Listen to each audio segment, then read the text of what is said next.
Graça e paz, irmãos. Bom estarmos juntos, adorando o Deus vivo, o único Senhor, o único Salvador, Jesus Cristo. Exaltar o nome dEle, celebrar um culto de louvor e adoração, de ação de graças. Ação é atitude, graças é agradecimento. Ação de graças é um culto de gratidão. Nós só podemos ser gratos a Deus porque Ele derramou a sua graça por nós e sobre nós. Louvamos a Deus por cada irmão, por cada irmã, por cada ajuda que nós recebemos no nosso retiro, sábado passado, dia 2 até o dia 5, ali na sede da Sulcan. E ali, então, estivemos o pastor Anderson e a sua esposa, Diana, e Dianara, na verdade, é o nome dela, mas é conhecida como Diana. E ali nós fomos ministrados pela palavra sobre o projeto de Deus, que é a família. Quem não pôde participar, infelizmente, perdeu, mas com certeza vai ter outras oportunidades onde aqueles assuntos vão ser retomados dentro daqueles princípios ali. Nós vamos retomar aquilo que foi falado, para que não se perca. Quem planta para não colher aqui? Quem planta para não colher? Mesmo quem planta aquela cobertura verde para adubar a terra, ele espera a colheita. Não colher aqueles grãos, mas incorporar aquela planta à terra a fim de trazer mais vitalidade à terra. Então ele tem um retorno. Aquela planta foi plantada com um propósito. Então ninguém planta para não colher. Certo? De acordo com a história, as tâmaras, elas levam 70 anos para produzir. E de repente alguém viu um homem já idoso plantando tâmaras. E pessoas jovens passaram perto dele e questionaram: mas o senhor está plantando tâmaras? Ele disse sim. Mas o senhor não vai colher essas tâmaras. Ele disse: eu sei. Só que as tâmaras que eu como hoje, alguém plantou. Então família é um lugar de plantação de tâmaras. Nós colhemos o que os nossos pais plantaram, nossos avós plantaram, e nossos filhos e netos vão colher o que nós estamos plantando. Se nós retivermos a semente hoje, nós vamos abortar o plano de Deus para os nossos filhos e netos. Quem entende o que eu estou falando? Amém? Amém? Estamos juntos? Amém. Então vamos plantar hoje. Provérbios e Eclesiastes são livros de sabedoria. Outro dia, o irmão Saulo estava fazendo curso pelo seminário, e aí ele ligou para mim e falou assim: pastor, o que é livro sapiencial? Eu falei: não é o que dá no banhado, né? Não é um monte de sapo, é de sabedoria, sapiência. Sapiência é sabedoria. São livros de sabedoria. E com esses livros de sabedoria e também esses exemplos, como este que eu acabei de citar, ele nos ajuda, nos motiva, nos incentiva a caminhar e a ir mais adiante. A não parar, a não retroceder, mas crer e confiar. A palavra de Deus, ela tem muitos conselhos para nós. Um deles é: lança a semente de manhã e à tarde não retenhas a mão de semear, porque você não sabe qual é que vai produzir, se esta ou aquela. Então sempre semeia. Sempre semeia. Ele tem vários conselhos ali que é importante para você. Nós queremos olhar um texto de forma mais específica hoje, e eu convido você para ou acessar a sua Bíblia no seu celular. Quem ainda não colocou no modo avião celular ou no silencioso, dá para fazer isso agora, ok? Ninguém vai ligar para você agora, e se ligar não é importante. é mais importante que você tem para ouvir. Amém? Amém. Então, quem trouxe sua Bíblia, abre em Hebreus, capítulo 4. O boletim do mês de março, ele está pronto, ele está ali atrás. E ele traz esse texto também. Quem não tem Bíblia ou não tem a Bíblia no celular, você pode abrir o boletim. Está aí impresso o texto que nós queremos ler. Hebreus capítulo 4, versículos 11 a 16. E a Bíblia diz o seguinte, Jesus fala em João capítulo 6, no verso 27, que nós devemos trabalhar, não pelo pão que perece, mas pelo pão vivo que desceu do céu. Porque Deus prometeu nele a vida. Por que a gente se alimenta? Para manter a vida. Só que o alimento não produz vida. Ele apenas mantém a vida. Deus é o único que dá a vida. Jesus disse para Nicodemos, que o texto que nós ouvimos no início do culto aqui, você precisa nascer de novo. E quem é que tem o poder de nos fazer nascer de novo? Só Deus. E é por isso que aqueles que nasceram de novo chamam Deus de Pai. Amém? Texto na mão, Hebreus capítulo 4, versículos 11 a 16 diz assim: Esforcemo-nos, pois, por entrar naquele descanso a fim de que ninguém caia, segundo o mesmo exemplo da desobediência. Porque a palavra de Deus é viva e eficaz, e mais cortante do que qualquer espada de 2 gumes, afiada dos 2 lados, e penetra até ao ponto de dividir alma e espírito, juntas e medulas, e é apta para discernir os pensamentos e o propósito do coração. E não há criatura que não seja manifesta na sua presença. Pelo contrário, todas as coisas estão descobertas e patentes aos olhos daquele a quem temos de prestar contas.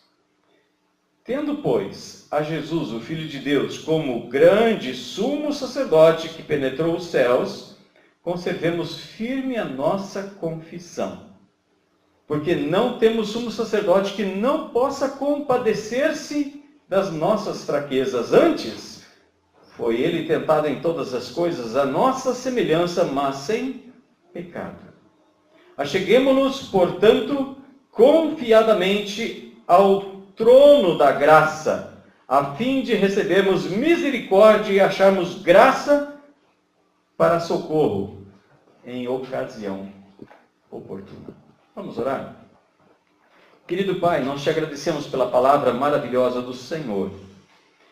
E também o teu plano maravilhoso que não foi contado para os anjos. O Senhor planejou, o Senhor, o Pai, o Filho e o Espírito Santo, o nosso Deus, o Senhor criou esse projeto, esse plano, antes da fundação do mundo. E o Senhor colocou em prática esse plano maravilhoso. E através de Jesus, nós podemos achegar-nos na tua presença. Não somente chamar o Senhor de Pai, mas também de nosso Deus, nosso Senhor. E nos apresentar diante de ti com ousadia, não por um ato de justiça praticado por nós, mas tão somente pelo ato de justiça praticado por Jesus naquela cruz, no Calvário. E hoje queremos celebrar em memória dele esse sacrifício, o perdão dos nossos pecados, a purificação e a salvação. Em nome dele nós oramos, em nome de Jesus. Amém. Amém. Gostaria de destacar aqui o verso de número 14. Portanto, tendo um grande sumo sacerdote, Jesus Cristo, o Filho de Deus, que entrou nos céus, mantenhamos com firmeza nossa declaração pública de fé. E também o verso 16, que diz: Acheguemo-nos, portanto, confiadamente junto ao trono da graça, a fim de recebermos misericórdia e acharmos graça para socorro em ocasião oportuna. A Bíblia nos apresenta Jesus como o profeta sumo sacerdote e rei. O livro aos Hebreus não é apenas um livro para o povo hebreu, mas também para os cristãos. Para nós que não somos hebreus. Porque de ambos os povos ele fez um só povo. O Israel espiritual de Deus. Jacó foi o pai de 12 tribos, 12 filhos. Um desses filhos se chamava Levi. Levi era o antepassado de Moisés. Seu irmão se chamava Arão.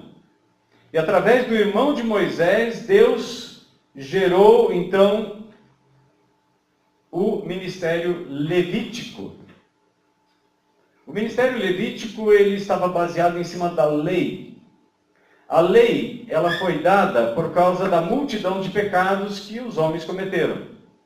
No início, quando Deus criou os céus e a terra, e ele colocou o homem no jardim, havia apenas uma lei.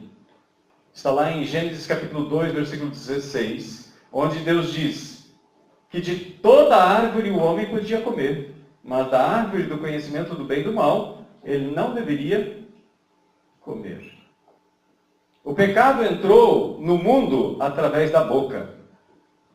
E quando Jesus veio, o segundo Adão, como Paulo coloca tanto em 1 Coríntios 15 quanto Romanos capítulo 5, Jesus é o segundo Adão. O primeiro Adão veio da terra. Adamá, em hebraico, é terra. Dam significa vermelho ou sangue. Adão veio da terra, veio do sangue. E nós somos passados de pai para filho pelo sangue. Por isso que nós chamamos os parentes de consanguíneos, do mesmo sangue. Quando nós dizemos para alguém na igreja que é nosso amigo e de fé, nós dizemos é meu irmão. Aí a pessoa pergunta, mas ele é seu irmão? Hoje de manhã a gente estava ali, o pessoal até queria tirar foto, porque a brancura minha e o colorido dos irmãos haitianos ali, eles vieram de Lajeado, eles queriam tirar foto. Depois eu comentei com a minha esposa, mas eles devem ter achado muito estranho, né? Um alemão no meio desses irmãos negros. Ficou bem colorido a questão. Mas alguém pode dizer, mas ele é seu irmão? A cor não combina? Eu disse, não, nós somos irmãos de fé. Somos irmãos em Cristo, de uma nova geração, de uma criação nova.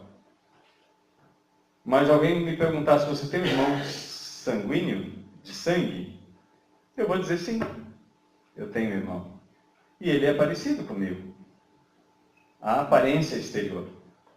Mas aqueles irmãos são meus irmãos e vocês são meus irmãos pela fé. E chamamos o mesmo Pai de nosso Pai. Por isso Jesus ensinou a gente a orar, Pai nosso. Não é meu Pai celestial, é Pai nosso, quando nós oramos. E o que aconteceu com o primeiro Adão? Ele desobedeceu. E o segundo Adão? Foi obediente até a morte e morte de cruz. Agora, aquele Adão trouxe morte sobre si. Paulo, na sua carta aos Romanos, no capítulo 5, diz que a morte reinou sobre os homens até Moisés. Com Moisés, Deus deu os 10 mandamentos, escritos numas tábuas de pedra. E essas leis regeram o povo de Israel até a vinda de Cristo. Em João capítulo 1, versículo 17, nos diz que a lei veio por Moisés. A graça e a verdade veio por meio de Cristo Jesus. Então Paulo nos diz que agora nós não estamos mais debaixo daquela lei da letra. Porque a letra mata. Aquela lei, ela trazia morte. Quem desobedecia àquela lei era morto. Agora, nós não estamos sem lei. Algumas pessoas podem dizer, não, isso é coisa do Antigo Testamento, nós não estamos mais debaixo da lei. Nós vivemos sem lei. Ora, Em Mateus capítulo 7, versículo 23, Jesus diz: nem todo que me diz Senhor, Senhor entrará no reino dos céus. E naquele dia muitas pessoas vão dizer: mas Senhor, em teu nome nós fizemos tantos milagres, fizemos isso, fizemos aquilo. Ele diz: afastai-vos de mim, vós que praticais a iniquidade. No grego, a palavra iniquidade é a palavra anomia. Nomos em grego é lei. Afastai-vos de mim, vocês que não praticam a lei. Que lei? Paulo diz: nós não estamos mais debaixo da lei, mas da lei da fé. É uma nova lei, é a lei da fé. Cremos, por isso nós falamos. A justiça de Deus se revela no Evangelho. Romanos capítulo 1, verso 16. Ele diz: eu não me envergonho do Evangelho, porque é o poder de Deus para a salvação. De fé em fé. Como está escrito, profeta Abacuque: o justo viverá pela fé. Abacuque 2, verso 4. A justiça da fé. Hebreus também fala sobre esse mesmo termo. O justo viverá pela fé, ou da fé. Quando há mudança de lei, o capítulo 7 de Hebreus diz que há também mudança de lei. Quando há mudança de sacerdócio, há também mudança de lei. Hoje nós estamos debaixo de uma outra lei, a lei de Cristo. Jesus disse: se vocês me amam, vocês vão viver sem lei. É isso? Se vocês me amam, vocês vão guardar os meus mandamentos. Então, existem mandamentos no Novo Testamento? Sim. Aliás, em 2004, eu estava analisando algumas monografias e Deus me mostrou que no Novo Testamento, dos escritos, eu não havia encontrado um único livro sobre os mandamentos do Novo Testamento. Uns 8 anos depois, eu descubro numa livraria que em 2004, o pastor John Piper, escreveu um livro sobre os mandamentos de Jesus. E aí eles traduziram para o português, claro, até sair dos Estados Unidos, alguém achar interessante aquilo e mandar para tradução e para gráfica e chegar nas mãos da gente leva um tempo. E em 2011, por aí, 2010, eu encontrei numa livraria um livro de John Piper falando sobre os mandamentos de Cristo. Ele colocou 34. Um dia desse a gente pode conversar sobre eles. Creio que tem alguns mais que ele não viu. Mas o principal deles, pelo qual você vai agradar a Deus, se chama fé. Porque sem fé é impossível agradar a Deus. E aí vem Jesus com um novo ministério. A lei do Antigo Testamento, ela condenava. E as pessoas, quando olhavam para a lei, a única forma de eles se livrar da condenação era oferecer um sacrifício. Mas mesmo o sumo sacerdote, quando ia oferecer sacrifícios, ele tinha que oferecer um sacrifício primeiro por ele próprio. Ele primeiro precisava oferecer um sacrifício por ele. Quando você estuda o livro de Hebreus, no capítulo 9, você vai ver essa temática. E então ele oferecia um sacrifício pelos pecadores. Jesus não tem pecado. Ele não precisou oferecer um sacrifício em favor dele próprio. Ele era o próprio sacrifício. No Antigo Testamento, o sumo sacerdote era alguém que estava isolado do povo. E depende da pessoa, se ele olhasse, talvez ele não achasse assim com uma cara legal, ele talvez pudesse virar as costas. Agora, Jesus, como sumo sacerdote, ele se compadece de mim e de você. Jesus não ficou isolado no templo. Ele andou no meio do povo. Ele viveu no meio do povo. Ele foi tentado à nossa semelhança. A tentação não é pecado. O pecado é ceder à tentação. Jesus foi tentado em todas as coisas à nossa semelhança. Ah, pastor, mas Jesus foi tentado? O texto aqui não mente. O texto diz que ele foi tentado, não em uma coisa, nem em duas, mas em todas as coisas à nossa semelhança. Naquilo que você é tentado, você pode recorrer a Jesus. E ele diz, eu vou te ajudar. E eu vou te socorrer. A diferença é que o sumo sacerdote, ele era eleito todo ano. Jesus não. Ele vive para sempre. No capítulo 7, ele mostra que Jesus tem um sacerdócio segundo a ordem de Melquisedeque. É sacerdote para sempre. No Salmo 110 nos fala sobre essa questão e Hebreus elenca esse fato e diz, Jesus é sumo sacerdote segundo a ordem de Melquisedeque. Não há necessidade de um novo sumo sacerdote. Hoje Jesus está sentado à direita de Deus Pai. Hoje Ele está lá intercedendo por mim e por você. 1 João capítulo 2, verso 1, João descreve da seguinte forma, filhinhos, eu vos escrevi essas coisas para que vocês não pequem. Se todavia alguém pecar, nós temos um advogado junto ao Pai, Jesus Cristo, o justo.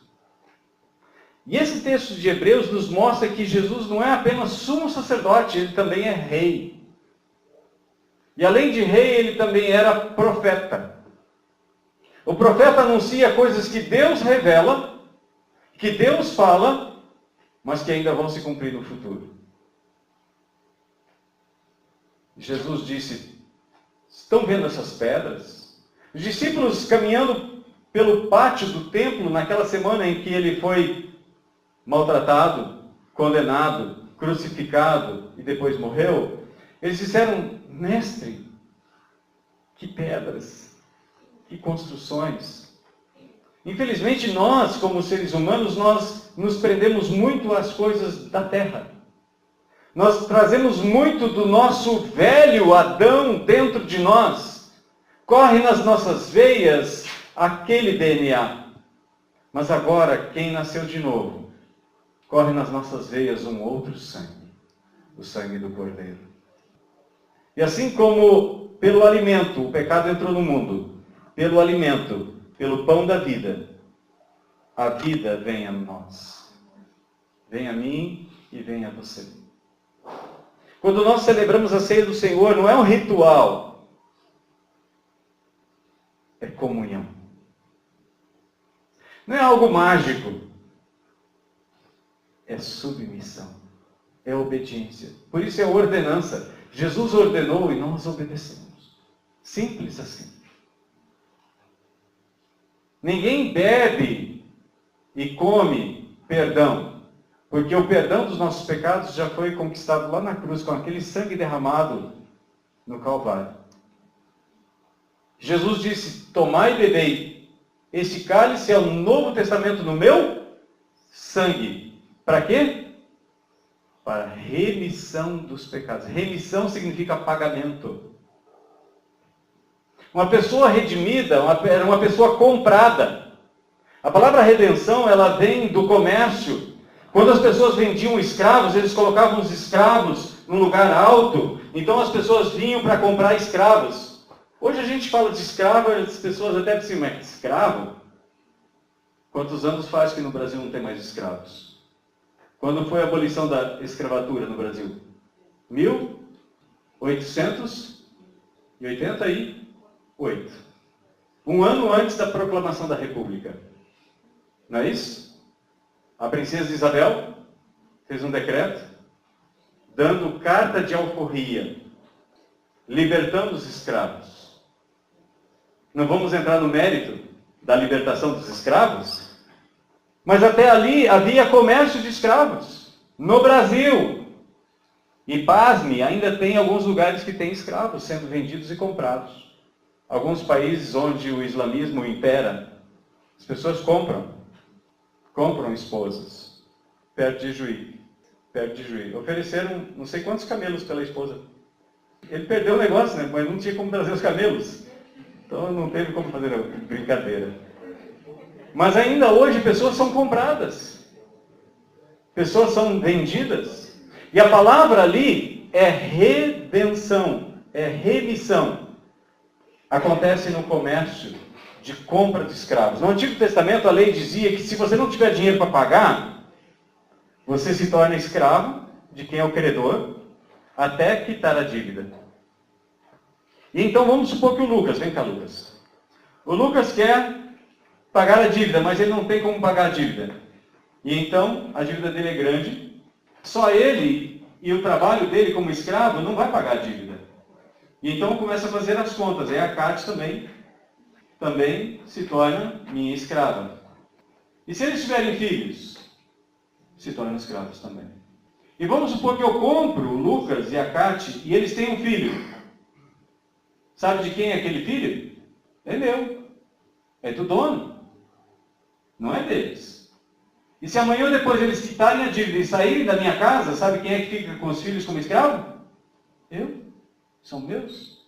Agora vamos supor que o Júnior, parente do Lucas, tem compaixão, se condói da situação deles. E vem e diz, Vanderlei, o seguinte, eu quero pagar a dívida do Lucas. Quanto que é? É tanto. E ele paga a dívida. E então, eu dispenso os dois e recebo a dívida. O que ele fez é a palavra redenção. Nós éramos escravos por causa do nosso pecado de um outro Senhor. Quando Jesus veio e libertou a gente, no caso Júnior tirou eles do poder das minhas mãos. Mas no caso de Jesus, ele veio e tirou a gente do poder de Satanás. Ele não tem mais autoridade sobre nós. Então, quando ele vier soprar no seu ouvido qualquer coisa, não dê ouvidos. Não dê ouvidos. Lembre que você foi comprado.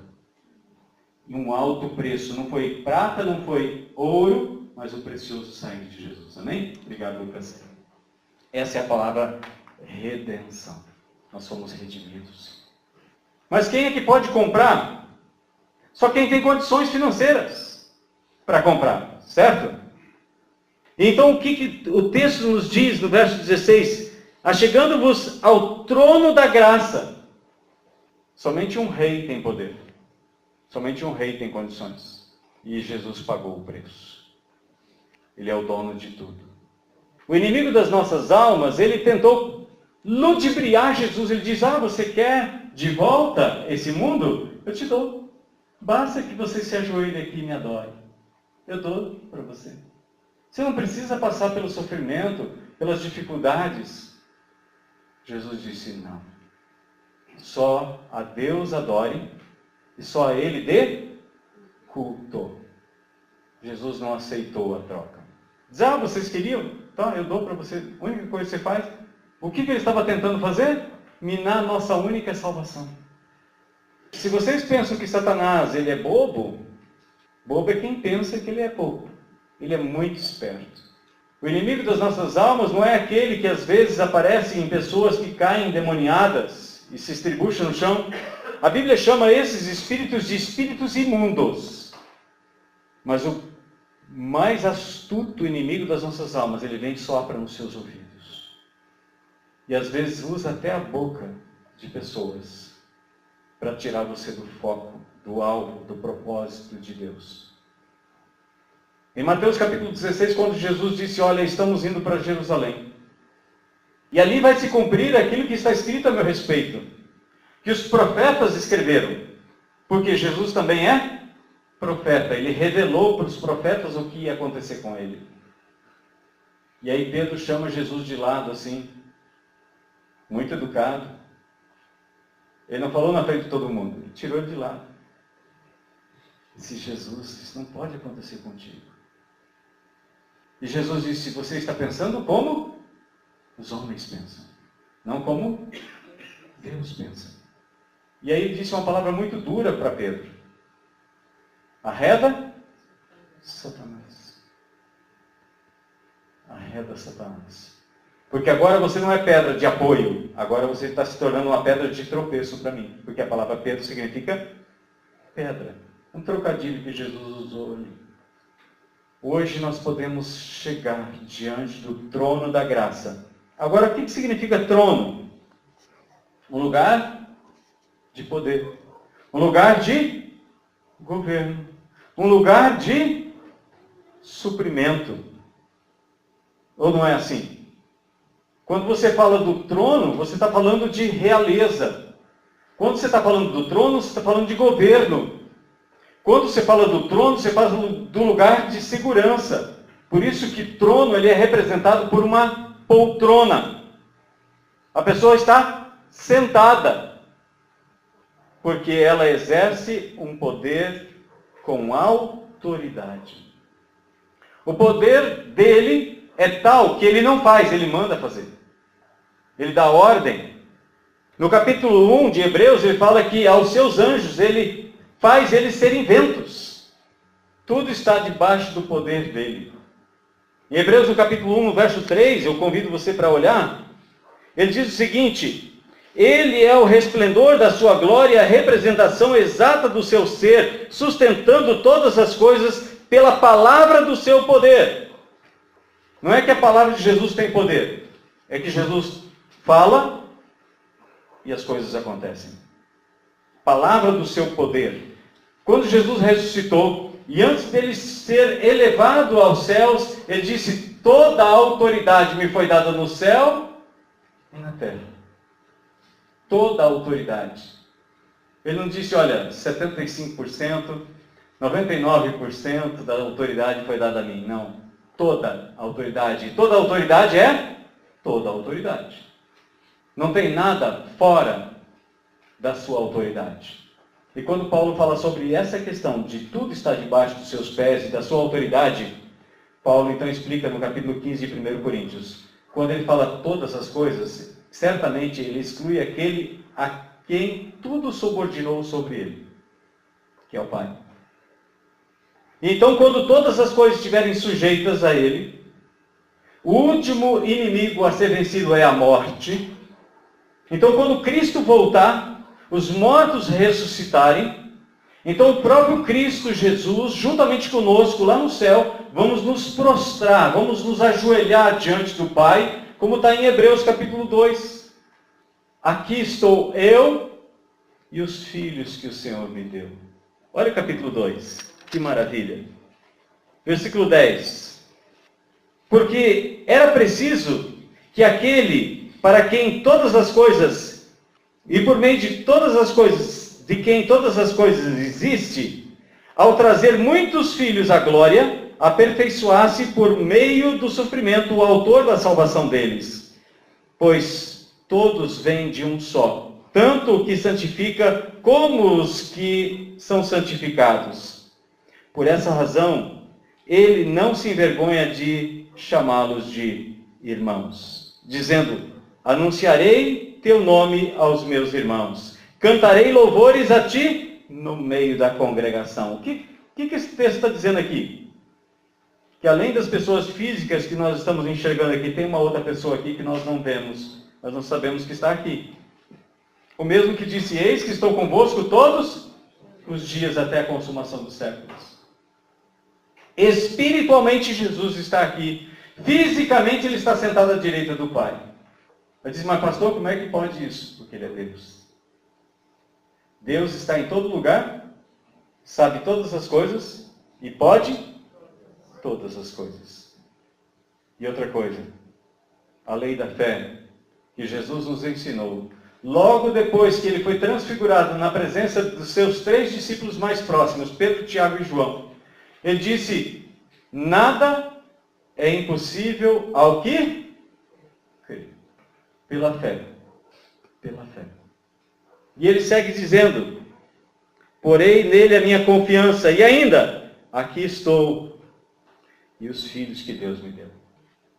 Quando nós ressuscitarmos dos mortos e os vivos forem transformados, nós vamos ser elevados a Deus e vamos chegar no trono de Deus, visivelmente. Hoje nós entramos pela fé, então nós vamos ver face a face. E vamos conhecer Ele como Ele nos conhece. E ao chegar lá, nós vamos nos prostrar diante do Senhor. E Jesus vai entregar a mim e a você ao Pai. Está aqui, Pai. E então Paulo diz, então Deus será tudo em 50%. É isso? Tudo em todos. Amém? Sabe o que o inimigo das nossas almas quer? Que você não vá para lá. Sabe por quê? Porque ele estava lá. Ele foi expulso de lá. E ele sabe que em Jesus você vai para lá. Jesus disse que sem mim ninguém pode chegar ao Pai. Eu sou o caminho. Ninguém vem ao Pai se não for por meu intermédio. Então Jesus é este novo e vivo caminho que ele abriu com o seu sangue, quando ele derramou o seu sangue naquela cruz. A Bíblia nos diz, no livro de Hebreus, que o véu foi rasgado e agora nós temos acesso ao Santo dos Santos, na presença de Deus. Outro dia nós estudamos sobre o fato de Jesus dizer, eu sou o caminho, a verdade e a vida. Eram 3 portas. Quando as pessoas vinham para Jerusalém para adorar, eles passavam por 3 portas. Mas na última porta e na segunda só entravam algumas pessoas. Na primeira porta entravam para dentro do pátio. Era a porta do caminho.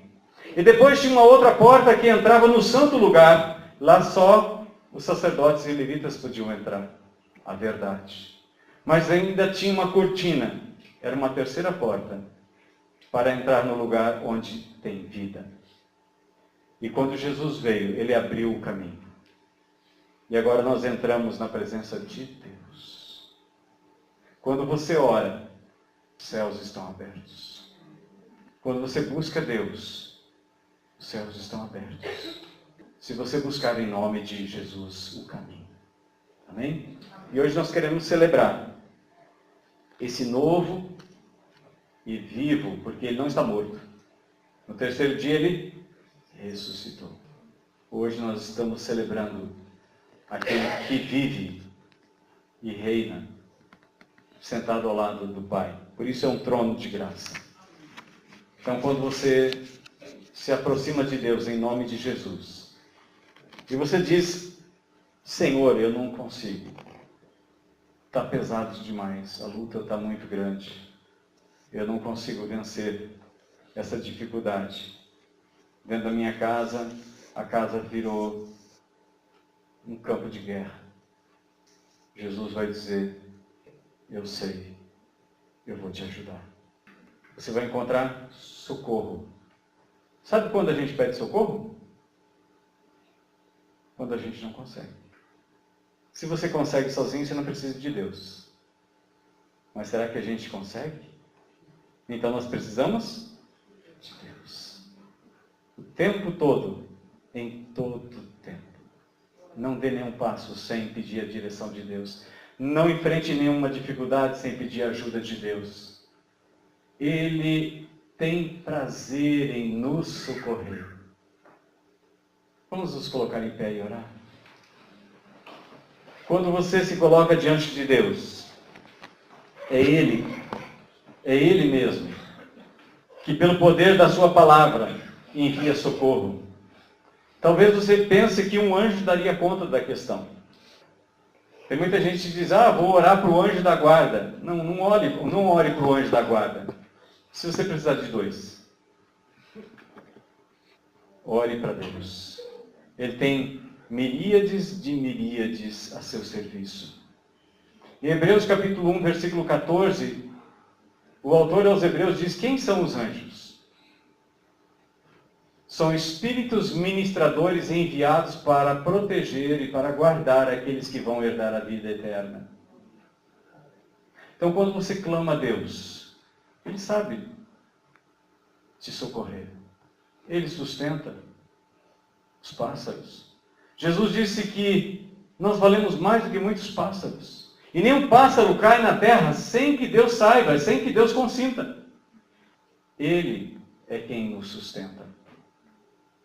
Ele faz tudo perfeito. Vamos orar? Querido Deus, nós te agradecemos por essa palavra, porque nós podemos chegar agora não diante de um templo onde somente o sumo sacerdote podia entrar uma vez no ano na presença do Senhor para oferecer o sacrifício pelo perdão do povo, mas nós estamos chegando diante do teu trono de graça e misericórdia, porque uma vez por todas, Jesus derramou o seu sangue para perdão dos nossos pecados. Agora, nenhuma condenação há para aqueles que estão em Cristo Jesus. É a tua palavra que nos dá essa garantia, e nós nos apropriamos dessa palavra do Senhor, e cremos nessa palavra do Senhor, e pela fé nós tomamos posse do perdão e da misericórdia do Senhor. Que ao sairmos deste lugar, Senhor, nós não venhamos a nos lembrar dos nossos pecados antigos, porque eles foram cravados na cruz do Calvário. Nós não queremos voltar para um lugar de escravidão, porque Jesus nos redimiu, Ele nos comprou, não com ouro, nem com prata, mas Ele nos comprou com o seu sacrifício perfeito naquela cruz. E hoje nós estamos aqui celebrando, cultuando, adorando o Senhor, porque o Senhor é digno de receber glória, honra, louvor, agora e por toda a eternidade. Senhor Jesus, o Senhor prometeu estar conosco todos os dias. O Senhor conhece a nossa limitação. O Senhor conhece as nossas fragilidades. O Senhor sabe pelas tentações que os meus irmãos têm passado, mas o Senhor é poderoso para socorrer. Essa é a promessa do Senhor na tua palavra. E a tua palavra nos diz, nesse mesmo livro, que o Senhor é o mesmo ontem, hoje, por todo sempre. Há de ser o mesmo. O Senhor não mudou. Apesar de estar sentado do lado do Pai, governando os céus e a terra, o Senhor continua sendo o mesmo. E a tua palavra nos diz que o mesmo Jesus descerá do céu. O mesmo que andou entre nós, humilde. Como ovelha, ele foi para o matadouro sem abrir a sua boca, para que, diante do Pai, ele proclamasse a libertação que nos beneficia. Obrigado, Senhor Jesus, pelo perdão que o Senhor nos concede. E que cada irmão aqui, Senhor, cada irmã, que tem a sua consciência ainda com peso, onde talvez o inimigo das nossas almas está soprando, lembrando do seu passado, Senhor amado,